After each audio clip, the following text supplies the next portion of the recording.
Voici une frise chronologique dans laquelle apparaissent les dates fondamentales du chapitre. Retenez principalement 1989, fin de la guerre froide, 11 septembre 2001, attentats islamistes à New York et à Washington. 2001 marque la fin du monde dominé par les États-Unis et l'apparition d'un monde multipolaire.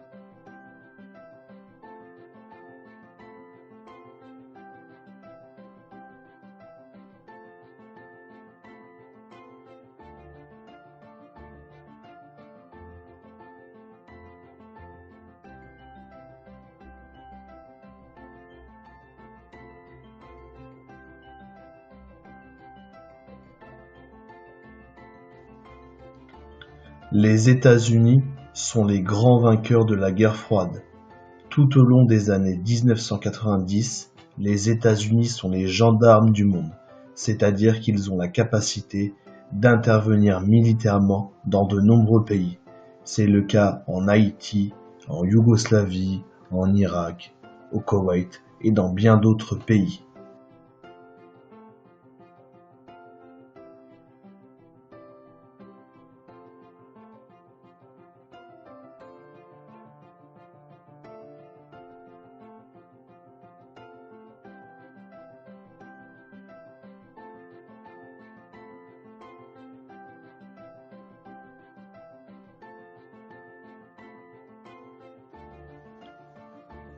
Le 11 septembre 2001, les États-Unis sont frappés pour la première fois sur leur sol, victimes de l'attentat le plus meurtrier de l'histoire.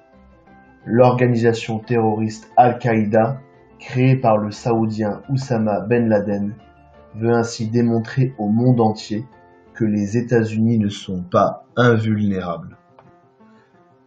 Cette une de l'hebdomadaire Courrier International a pour objectif d'indiquer aux lecteurs que l'hyperpuissance américaine est terminée et laisse sa place à un monde multipolaire, c'est-à-dire un monde dirigé, organisé par plusieurs puissances et non une.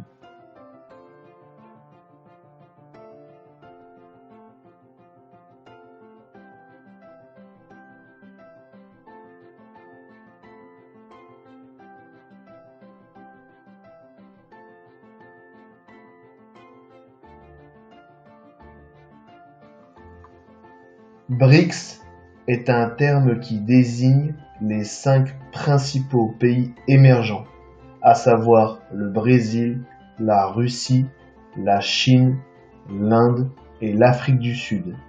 Ces pays se réunissent régulièrement lors de sommets dont le premier a eu lieu en 2009.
Cette carte du monde a un double objectif. Dans un premier temps, elle nous indique les principales puissances politiques en 2016. Et dans un second temps, elle insiste sur l'idée que le monde est devenu de plus en plus instable. Le monde doit faire face aujourd'hui à différentes menaces. Le terrorisme, la prolifération nucléaire, ou bien même la piraterie et les cyberattaques. Voici le schéma bilan du chapitre que vous retrouverez dans votre manuel scolaire.